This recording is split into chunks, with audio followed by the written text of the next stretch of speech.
The power of the 4%. How to unlock leverage in life. There's an old saying in business. Most people waste their lives climbing a ladder, only to realize it's leaning against the wrong wall.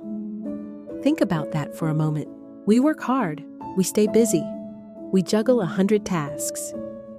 But what if only a handful of those tasks actually matter? Here's the real kicker. It's not just the famous 80-20 rule, it's even sharper. Success often comes down to just 4%. The small, decisive actions that move everything else forward. You've probably heard of the Pareto principle. 80% of results come from 20% of effort. It's a classic idea in business and productivity. But here's the deeper truth. Inside that 20% lies an even smaller core. About 4% of your actions determine the real trajectory of your life. The difference between average performers and high achievers is simple. The best know how to find their 4%, and then they direct most of their energy right there. The 80-20 principle is helpful. It tells us to focus on the vital few instead of drowning in the trivial many.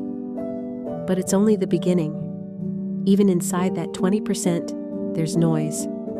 Not everything is equally important. The true lever lies deeper. Think of it like dominoes. Most of us are pushing on random tiles, hoping something will move. Masters find the very first domino, the one that, when tipped, brings the whole chain to life. That first domino is your 4%. Ordinary people scatter their attention everywhere. They mistake activity for progress. High performers act differently. They think like investors. They place the majority of their resources into the one place with the highest return. This is why some entrepreneurs look obsessive. They may seem fixated on a single product, a single idea, or even a single customer. But that intensity creates breakthroughs. Focus doesn't mean ignoring everything else. It means aligning everything else to support the one thing that matters most. Most failures don't come from laziness. They come from misdirected effort.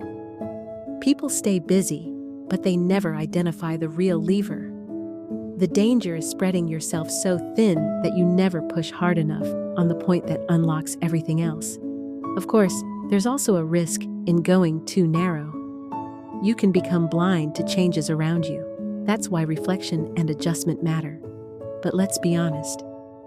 For most of us, the bigger risk isn't overfocus. It's never narrowing down at all. So how do you find it?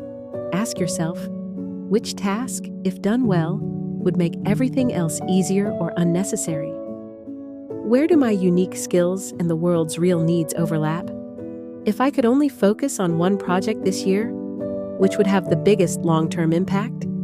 The answers won't always appear instantly, but the act of asking sharpens your vision. And once you find it, you need courage. Courage to give it your best attention, even when the world demands you scatter it. In the end, success is less about doing more, and more about doing what matters most. The world will always tempt you with noise, endless emails, meetings, and side projects. But greatness belongs to those who grasp the lever, the 4%, and pour their energy there. So here's my challenge. Look at your to-do list. Look at your calendar, even your life goals. Ask yourself, what is my 4%? Because once you find it and commit to it, the rest doesn't just follow. It falls like dominoes.